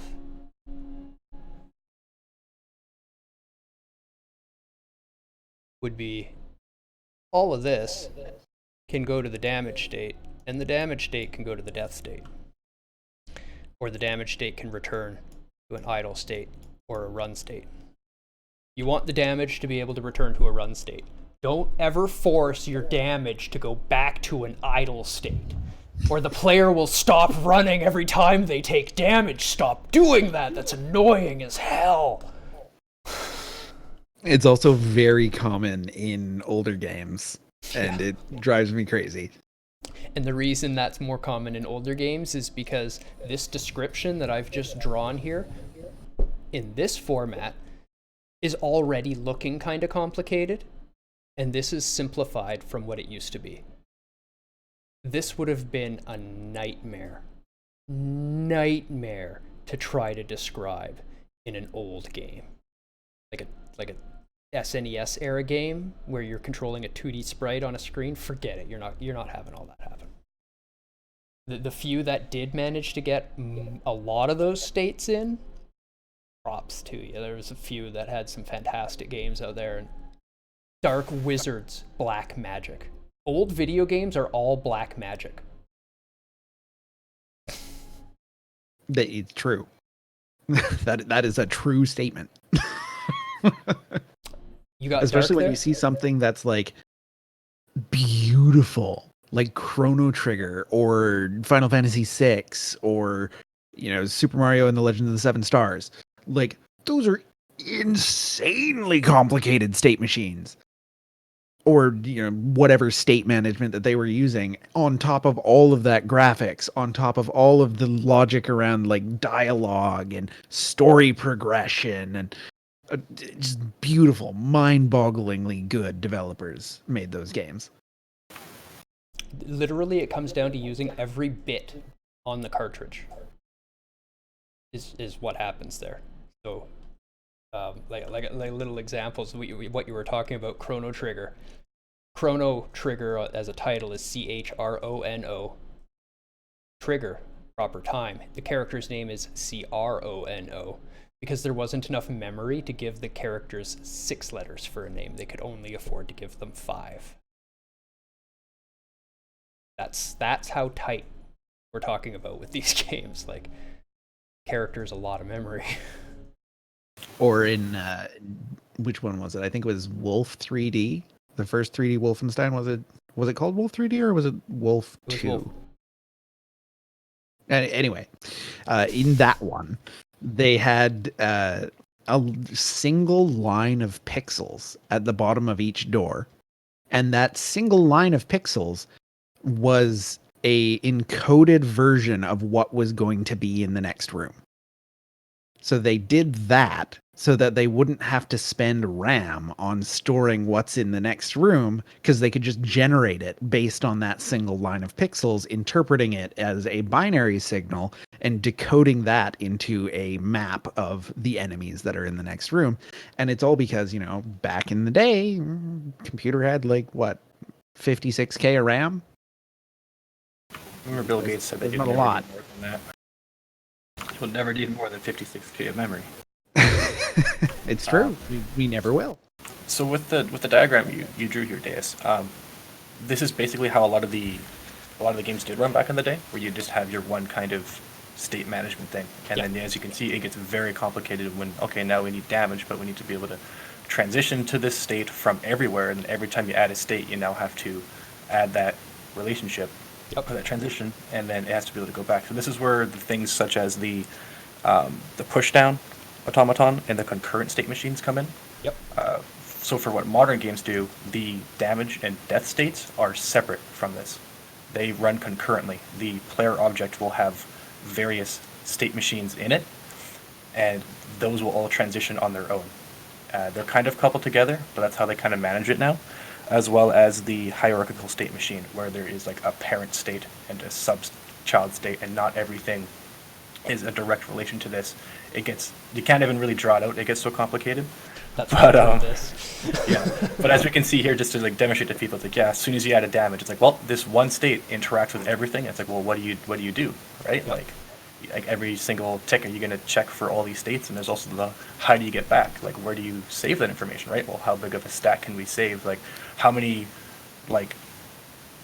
nodes backwards can we go with a memory, right? Okay, well, I took damage. Well, now I need to be able to go back to where it was before, but does that state before need to be able to go back to where it was before, right? If you chained damage together. Or what happens if you take damage while you're taking damage? That's where, like you said, the iframes come in. That's why you usually limit that, because if you can take damage while taking damage, that usually becomes an infinite sort of loop there, and you'll just die. That used to happen in some older games, where if you got yourself into a corner and hit by something, you just start bouncing back and forth between that thing and the corner and just die. That's it. You can't do anything about it. Sorry, shouldn't have gotten close to that corner and something that hurts you. And with what you were talking about, that is again how a lot of speedrunners use, triggering the damage at the height of their jump, hitting something at the very top to trigger a damage state while they're at the peak of the jump, breaking falling states, stuff like that, phasing through walls. Yeah, especially in the older games, because often taking damage would put you into your damage recovery state, which throws you backwards, because they want to avoid triggering that infinite loop of getting hit and getting hit and getting hit and getting hit, and there's nothing you can do about it. So you get your iframes and you get thrown backwards. So you're hitting something at the top of your jump, and you want to abuse that to be able to throw yourself forward super fast or clip through a wall or whatever. So you just do that swivel, get hit, and then you go whee and just go past whatever it was that you were trying to get past. So with our last little bit of time that we have left, now that they have this knowledge, let's talk a little bit about how you can actually use it in everyday gaming. Because while this is used for the player, this is also used for your enemies. And now that we understand how we're transitioning around to different things, let's focus down specifically, and just specifically, on the attack. And the attack has 3 main states to it. Ooh, you're a big one, aren't you? I don't want to brush that big, do I? He's a big boy. Has a big brush. All right. So, in the damage, we have a wind up. Whoop. Wind up. Wind up. Which goes into a swing. And almost always as a recovery.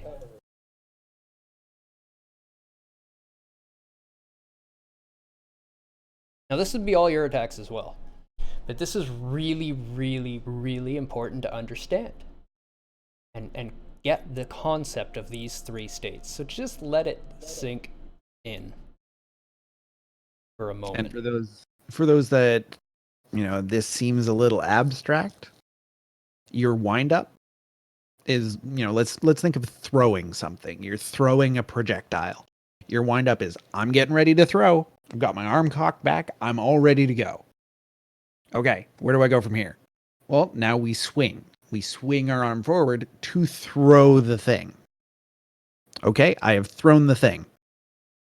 What does that mean? Well, it means we need to get ready to throw our next thing. So now we have this recovery of putting my arm back where it started, and then you can start again. You can wind up to throw your next thing. So after the recovery, we're going to end up back in idle. And you'll see this in the AI. Dark Souls is one of my favorites. It's kind of gamey because of its old age still. So you can... But it's just the perfect amount of gamey. Oh, it's just fantastic. The perfect amount. So good, so good. But when you see the characters moving, it's just bulky and clunky enough that you can see the state transitions as you're playing. And they return to idle, and then they're moving around, and they'll track you, and they'll follow you, and you never attack here, okay? In idle state, the AI is trying to figure out what it wants to do. And if the developers are good, and the FromSoft ones are, then the AI will respond to you based on what you do, based on what it can do. In idle, it can do anything. So if you try to attack it in idle, you will usually lose. And in FromSoft, if you run up and attack something while it is in idle state, you will usually lose. It will usually hit you, and you will not want to get hit. You do not win in those exchanges. So, idle state we want to avoid. So learn to recognize idle state. As soon as an enemy walks after you, that is its idle state. It is looking for something. It is not attacking yet. It's tracking you. If you've been watching while I've been playing, especially Dark Souls 3, you'll see that I was running in a circle around enemies constantly. And most of the time, the enemy was just turning to face me. But then the enemy would stop turning to face me. And it would start a swing. It first starts with its backwards movement. That's wind up. You can always think of wind up as backward movement. Then there's swing, forward movement. But as soon as it started wind up, it stopped moving in a circle and just attacked the direction it was facing. So what's happening is it's looking for player position and deciding where to attack. When you attack, you stop. So then it'll attack your spot where you're stationary and hit you. If you're moving, it will find your spot and you will move away from the spot that it is attacking. It will be locked in position for wind up, swing, and recovery. Now typically, the damage volume that we talked about earlier only exists in this one. Quite often. You will find, like, if an enemy is walking and you walk through its sword while it's just walking around, you won't get hit. But if it swings at you, the sword will hit you. This is an example of what I'm talking about. And I say usually, because it's not always. You play it by game. If you get hit by something, that will always hit you. Try to understand that how they looked at that time means they will deal damage at that time. Do you want to add anything to that, Rage? I see the gears turning in your mind. Just that there are obviously more intricacies available to this concept. Like Deus described quite accurately that once the windup has begun, they have chosen where they're going to attack. They're going to attack that spot. But there is something that is commonly referred to as tracking that is often applied as well. They have chosen that spot, and they're going, okay, I'm gonna attack right there. I'm gonna do it, and then you move. You go, oh well, shit, the player's not there anymore. Like we can't make it that easy to dodge our attacks. So they allow a certain degree of variance. They say, when you've started this wind up, you can still figure out where that player is. You're still acquiring your target until you have committed to that swing. Yep. I was going to get into a little more of that later. Cool. Yeah. Well, I'm doing it now. Yeah, that's fine. So let me just talk 1 second on that. So this is not with the Dark Souls, when we were talking about Dark Souls 1 reference. This is more of a newer thing. So typically, yes, it would be target acquisition here, and then it starts. But with some enemies in Dark Souls 3 and some newer games, you'll see wind up start, and the target acquisition will be delayed till down here in order to confuse you. And in this instance, if you see me circling, when you see them start winding up, you would actually see them continue moving and turning with me, even though they were winding up.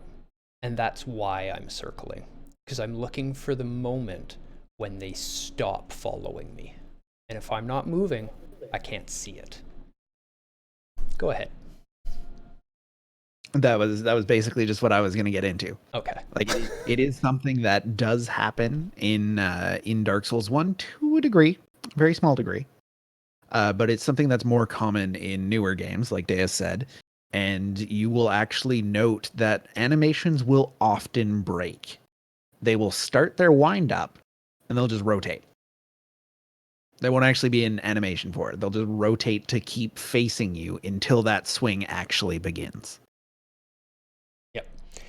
The damage volume is going to be drawn in at this point after all that tracking. And this is where that knowledge that we were giving you about your role, removing your damage volume, what an iframe is. So now that we know we can hit the circle and generate this little gap of iframe, and we know the exact moment that their damage volume is being drawn, the whole game becomes watching for their weapon to move forward and pressing circle. Then hit them with a stick. In this and then phase. it comes back to the Dark Souls mantra of hit him in the butt. Yep. The recovery state, I don't think I've ever in a game seen a recovery state animation with a damage volume. Off the top of my head, I cannot think of a single example.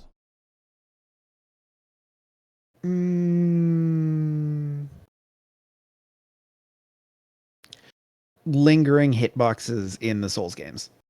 Just on the topic of Souls.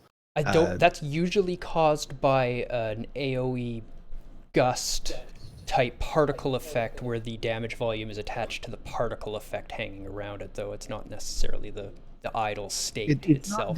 Not the recovery animation that has it, but there's damage that still happens during the recovery state. Yeah, there's sources of damage that can definitely happen. You're not just going to be absolutely invincible during this state, but the boss's body itself, like if you're walking into it in most games, it won't hurt you at this point. So now you start understanding what we're talking about when we're saying patience. This is why people say get good, by the way, because it takes 2 hours to tell you the basics of just the state machines when we're talking about this. We haven't gotten into delays and animation timings and all that kind of stuff that we're going to need to get into when we do the actual ones for specific games and how to get into that part of it. What do you got there, Lo?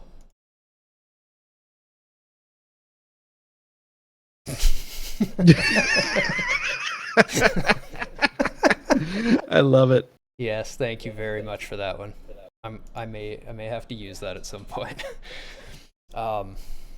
Little babby Sif. Yeah, that was adorable. I loves me a puppy.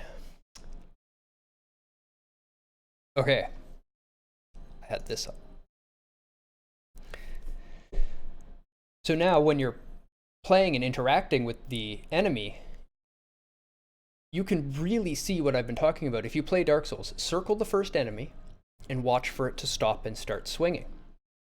This is now when it's entered back motion, and when it comes with that forward motion, if you roll, you can stay right there with it and it'll go through you, and you'll be standing right there beside it as it's standing itself up, and be able to hit it safely, casually, without having to worry about taking any damage. And as long as you don't get greedy. You hear people talk about being greedy all the time. Oh, I'm a greedy person too. I'm terrible for being greedy. What we're talking about is we've spent so long attacking that we're now attacking them while they're in their idle state. And they can just turn and attack us. And we're just open and vulnerable for damage. And it's all because we thought we could get that attack off before they got to this point. But we couldn't. And there's a very fine balance of figuring out, okay, he's been in idle state for this long. It takes this long to figure out, exactly where he's going to attack. Then wind up takes this long. Okay, I need to dodge now. Now I can go back to attacking again. Okay, well, no, he's back in idle again. Okay, start being careful. When's wind up happening? Okay, here comes wind up. Now he's swinging dodge. Like that, it just takes time. It takes time and experience to build up that muscle memory, that intuition for how the attack is actually going to work. Now, I mean, to talk a little bit about Dark Souls, to help you guys get into Dark Souls. If you haven't played Dark Souls, or if you've played Dark Souls and struggled, this information will help you progress. It's not going to instantly make the game easy for you. It's going to be a challenging game still. You're going to die. It's very punishing of mistakes. You're going to have to learn things as you go. But at least with this knowledge, you can progress. You can recognize why you died, where you died, what your mistake was, and hopefully not make that mistake again, which is how the whole game was designed. That's why you leave your souls behind. So that if you come back and you don't make that mistake again, you get everything back that you lost, and you just continue on, having had to do a little bit of area as punishment for having to learn a new lesson. Don't get frustrated. Don't get frustrated. Stretch. Yoga. Just put the controller down. Yep. Do a little stretching. Get some water. Whatever. Chill out for a bit. Yell at the game if you feel like you need to. I sometimes have to yell at things. And then try it again. You'll get it. Yep. It's just practice. Yep. You're supposed to die in the game. It's a mechanic of the game. It's something that's expected. So don't get unhappy about it. Just learn that, okay. And honestly, Rage laughs when he dies quite often. And it's really funny. I've learned from his experience. Like I saw him play Souls and laughing as he was dying to cheesy little things that were just catching him because he didn't quite see it coming, and now he'll see it next time. So he's laughing about the deviousness of these developers, and that caught on with me. So now when I die, I'm like, oh man, that wrecked me. And you just don't get frustrated. I think I can pinpoint the exact moment that transition happened. It was when I was over at your place and we were playing whatever that terrible old horror game is. It's not terrible. And yeah. It's a fantastic game. And we were it's an amazing game. I love that game, but it's terrible, but I love it. And the thing that kept killing me was that the enemy knows exactly how far it can reach. It knows, I can reach, 30 pixels or whatever it was. And as it turns out, the player's attack is actually shorter range than the enemy's attack. I found this out the hard way. Because what I was doing is I'd run right up to them and then I'd be like, okay, I'm going to crouch. I'm going to get under their attack. They're not going to hit me. And the first one, whoosh, over my head. Yes, perfect. Did it. And then from there, I'd be like, huh, oh no, that didn't hit them. And then just immediately get smacked in the face. And it was hilarious. Oh, I love this game. Punch, punch, punch. I love the whop with the board. I've only been able to beat this game with save states. I don't know how the hell you're supposed to do it with, like, the very limited lives you get. Yeah. One of our childhood favorites. Pseudo and I grew up playing this game. Yeah, and it's not an easy game. No, it'll wreck you. Like fairly difficult. Yeah, but the thing is, game. Like I said, the enemy has longer reach than you do. And I just got smoked in the face after attacking like 3 or 4 times, just like missing by pixels. And I just burst out laughing because I just found it hilarious that that's how that went down. And afterwards, like we were talking a couple of days later and you're just like, you get it. You understand video games. I'm going to try to do this too. I always got it. I loved your approach mentally to it because I came from the MMO raiding world and it was a little more aggressive. Well, and you didn't make mistakes. That was me and first person shooters, right? Like the first person shooters, I've been a competitive first person shooter player. I get that competitive mindset, but you know, if you're not, there's nothing on the line. Yeah, exactly. I don't like losing, but there's no punishment. You're not losing anything. You're not being hurt. They're not, going to wipe your save file and take it all away if you die. Sometimes they are, but sometimes they do. Sometimes there's permadeath. But then you chose that. That was your decision. That's your fault. But the thing is, like, there's nothing bad's gonna happen. It's okay. Even if they do wipe your save file, you can always play it again. You had fun up until this point, otherwise you wouldn't be here. So do it again. It's great. Yep. Go for it. I'm fully with you. I've always I've always played games casually, obviously. I've beaten many of them, but yeah, getting over that it's okay to die, don't get frustrated by death thing. That's a big and important part of getting good at games. And it's something that everybody should really work on. Dark Souls will give you patience. Look at it that way. Focus on not getting angry as you play it. That's something that Pookie learned a lot about playing the game. And, the reason she started with Bloodborne, by the way, that was her first, diving in head first to the series and the genre. I mean, like the whole genre. That was her second action RPG. So props. Because most people can't beat that game, let alone it being one of the first ones they try to experience. But she knew what it was getting into it. She had heard Rage and I talk about it and talk about how difficult these games are, and she expected to fail going in. And because she had that expectation that she was going to die, when she started dying a lot, she didn't get frustrated. It was the expectation, and she just kept at it. And now she's beaten New Game Plus melee only with a arcane build. Which, for the record, is very difficult. Yeah, she beat the game on an arcane build and then went, I want to try melee, but I'm going to do it on New Game Plus, and just like flipped her build on the head and basically did a New Game melee build on New Game Plus. All bosses. Yeah. It's hard. Props, Pookie. That's fucking awesome. She died a lot, but she beat it. And that's all that matters. That's all anybody asks in the end, is did you finish it? Nobody asks how many times you died, because nobody wants to admit how many times they died. Oh, and everyone died. Because nobody wants to admit how many times they died, I actually uploaded my first Dark Souls playthrough, in which I played like a wuss, just hiding behind a shield the whole time, because it was my first exposure to an actually difficult ARPG, and I didn't know what I was getting into. I died 142 times. Damn. 142. That's how many. And it took me almost a year to beat the game. Because at the time I wasn't in the same mental state of understanding what the game is teaching you when it kills you. Yeah.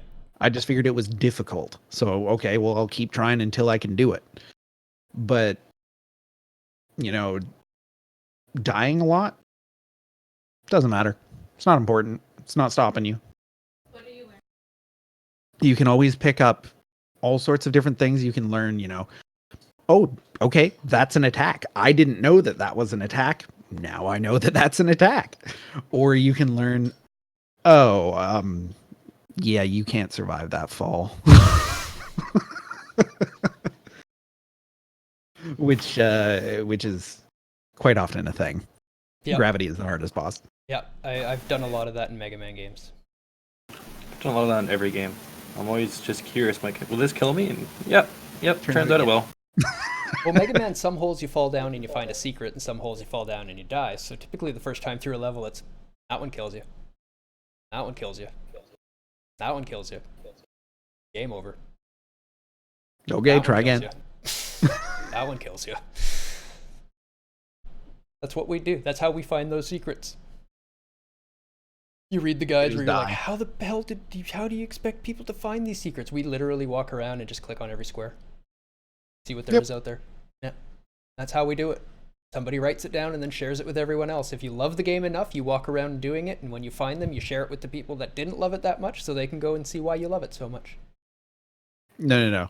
I'm bored. I don't climb down the cliff. That takes too much time. I just jump off it. See if I survive. If I survive, cool, found a shortcut. If I don't, okay, we better go the long way. Yep, I'm all for... actually, I love... Okay, here's a tip in MMOs. If you're trying to get down a cliff, walk backwards. Walk backwards down your cliff. If it's a slant, like even if it's like a hard slant like this, but a bit of a slant, typically walking backwards, you go slow enough that it'll read you actually catching bits as you go down, and you usually won't take any damage. I've fallen off of huge mountains doing this and never taken a hit. I can't remember what game it was, but there's a game where the falling animation was always you rolling forward, and you could go through walls by falling or going down, like falling backwards, and then landing on the ground facing the wall, and you just proceed to immediately roll forward through the State machines! Oh, I love it. Anyway, yeah. Final tip, I guess, for Dark Souls. The swing state is where you have to parry. It's not, your parry's going to be fairly quick, so you're going to have to try to figure out what part of the swing state, but at least now you know. Backwards, wait for the weapon to be moving forwards. When it's moving forwards, you can parry. Figure it out. Not necessarily applicable for Dark Souls 2 or 3. Don't try to do it in 2. Don't try to do it in 2. Just don't. Just don't. But yeah, pretty much every game. All the Souls likes, when they have a parry system, it's during the swing that you want to be paying attention to. Sekiro as well. It's at the very end of the swing, right as it contacts you. So you end up watching the model. You watch the boss. You want to see how he's moving, because how he's moving is going to tell you when the wind-up is ending, when the swing is starting, and you'll start to intuit things if you understand how the human body moves, how certain weapons are moved. You'll see the big sword winding up and coming at you. It becomes very intuitive. Just play with it a little bit. I strongly recommend these games now. Now that you're starting, and then come back here, tell us where your sticking points are. Tell us what else you're having trouble with. Tell us what kills you a lot, and we'll try to give you the right advice in order to approach these situations. Anybody else want to add anything to state machines before we do either an early wrap-up or a little bit of a QA? If anybody has any questions about state machines, go ahead and type them out as well while I give Rage and Pseudo a little wrap-up chance here. Well, what I have to say isn't specifically relevant to state machines, but it's something that a lot of people don't think about in regards to specifically Sekiro. And it's that Sekiro is actually a rhythm game. It doesn't look like a rhythm game, but it's a rhythm game. Because what you're doing is you're going block, block, block, swing, block, block, swing, swing, block, block, block, swing, block, block, swing, swing. And one of the games that, or one of the boss fights that makes that the most obvious is the giraffe fights. I was going to say butterfly, but yeah. Yeah, butterfly too. But I think the giraffe fights are even more obvious. Well, not the giraffe fights, they're the long arm centipede fights. Yeah, long arm, long neck. Giraffe is one of the centipedes. That's its name. whatever their name is, they have a very specific attack pattern. And if you can remember the rhythm of that attack, you'll never get hit again. Ping Because ping they've ping only got ping two ping variations. ping ping ping ping ping ping ping ping ping ping ping ping ping. Yep. That's the one. And if you can time your blocks to that, you will never get hit by that enemy. Yep. And how you know which rhythm to use is by watching their model. And when they go into wind-up state, you'll recognize what animation they're doing. That will give you the timing for their swings. All about watching their, again, state. Understanding that that state is always going to flow into the same swing. Different wind-ups will indicate different swings because that's the way their states flow. And that is done intentionally to lead the player, to let them know what's coming so that they can do something about it. I almost want to give one spoiler just because it's such a perfect example before we end. I have to. I'm going to help you on a boss. Spoiler, Pseudo hasn't done it. Don't watch Pseudo. It's okay. I have a really bad memory anyways. It's okay. It's not one that would have stuck you because you know what happens and you would have seen the tell really quickly, I'm sure. What's his name? The boss right before the tough enemy right before Genichiro. Oh yeah, the Ashina Swordsman. I don't remember what his actual name is. Yes, Ashina Swordsman should give it to me.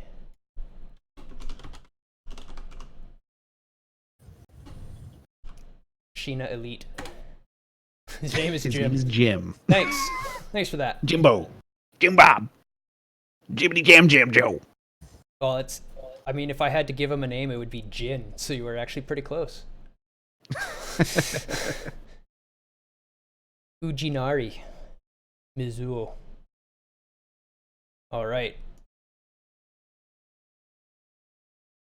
Oh, it's not the same one, but it is the right The type. same concept. Yeah, so you'll see that he has... There. Okay, so he's holding his sword in the sheath, right? Now this is a very, very, very fast wind-up animation, but there is one, and it has a very, very fine tell. And this is the kind of thing you should always be watching for. This is why you watch their models and not yourself. A lot of people end up getting lost on their own character and watching where they're moving. Do not do this. Watch the boss. Watch his animations.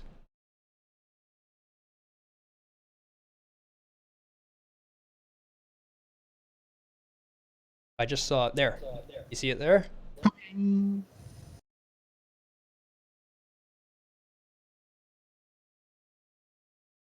Right there. Just Give that me a good little example duck. of it. Yep. That little duck and dash forward. That's his tell. There's an even better one than that on him. Did you never notice it? No, I always went off the duck. Right at the base of the hilt of the sword, there's a little flash, a little glint of light right before he pulls it out. The flash of the blade. That's your tell to block. That's the That is deflect beautiful. timing on point. Watch for it this time. I always did it off the enemy's movement. I didn't trust his sword. His sword could go all sorts of places. What I trusted was his body moving. Totally. Watch for when he puts his hand on the sword. You'll see the little glint of light right before you have to block. Although this guy is just kind of cheesing with attacks. And this guy's so satisfying to parry too. I don't know why he's doing it. Because most people can't. Because they don't know about that little flash of light timing. But yeah, you see that light and you just ting ting. You do that 3 times, you beat him. Yep. That's really all he takes. All this work that this guy's doing, he could have had him dead ages ago. Just by a couple little deflects. That's all it is. And again, And the reason he's doing this, look. Right here, he's winding up way back, and he's attacking during the enemy's idle state, hoping he can catch it before the enemy blocks. But he's the initiator here, whereas if he were to come in and wait for that and respond to the attack because he sees it coming, see, now there's a recovery. See, all that time he was behind the enemy and the enemy didn't turn to look at him? That's where you're attacking, and he's not swinging at that moment. You should be nailing him in the back during this phase here. God, this guy was so satisfying to fight. Yeah. I loved this fight, especially the red-eyed one. The red-eyed one does way more damage.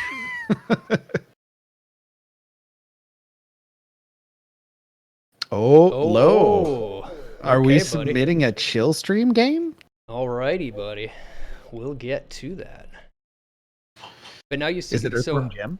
This is actually a pretty good fight for showing the states, because he did get behind him. We could see the recovery state quite obviously there.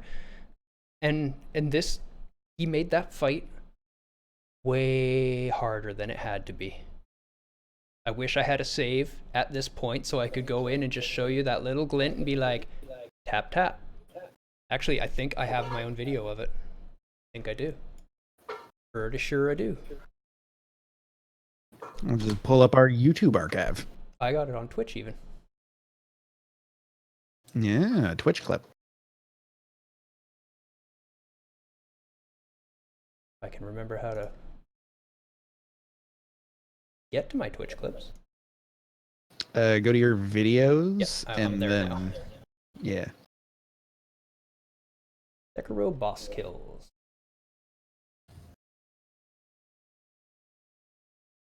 Ping ping. A flashback. All right, so let's analyze the movement here. Watch for that flash on this higher quality. See the flash? That was my notification to block when I didn't. Yeah, that's much easier to see on that than on that YouTube video. Oh, you're getting greedy. Yeah, I got greedy there. I ended up attacking during an idle. He opened up and just decimated me. Yeah, and the idle states and the recovery states for this enemy in particular are extremely quick. But you see, I had a real nice time there. Nice time again. That little flash. There you go, and that's see, I'm moving in the circle to. Oh, got me. So I'm moving in a circle around him. You'll see, because I'm looking for him to be moving to indicate that the attack is going to start.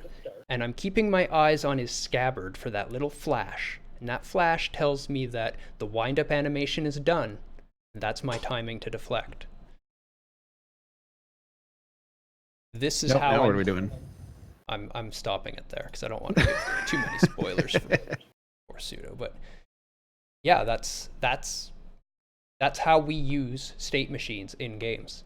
We use animation tells to signify state machine transitions so that we know what's happening, and then we can respond to the AI. And now you're not in a panicked for your life trying to respond last second state. You're in a ready, your own idle state, ready to respond to what happens to you. And when you get to this point in the game, you're going to find you're going to have a lot more success, a lot smoother, and just a lot more enjoyable experience in general, because you're not going to be stressed out about it. You can just intuit, respond, play, enjoy. And that's what it's all about. Having fun. Pseudo? I'm just wondering if you wanted to add anything. No, I guess that's about it. Does anybody have any questions before we go? Also, Lo, what is your chill stream game? Oh, well, you redeemed the points, but you haven't sent us one yet. Yeah, we'll hit them after. I know how to find them. We'll get that taken care of. Get it added in. Oh. Oh.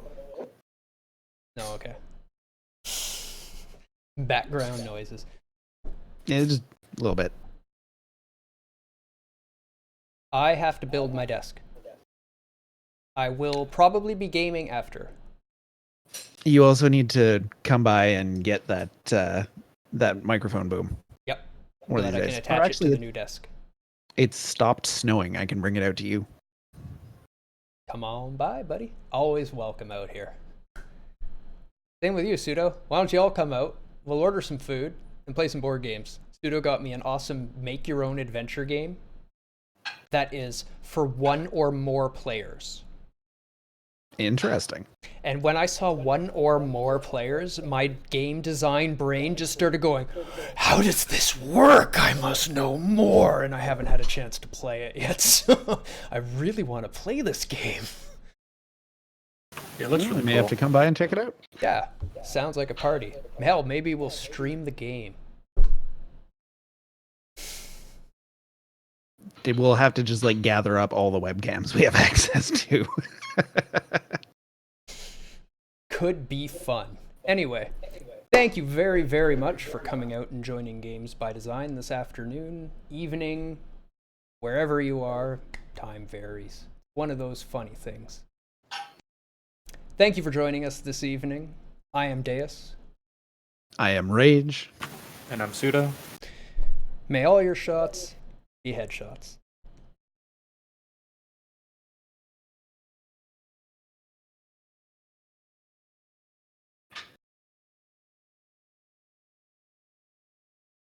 Hey, Garugameshi, I see your name popped up, but you didn't say anything. Shout out to you too, buddy. Have a great week.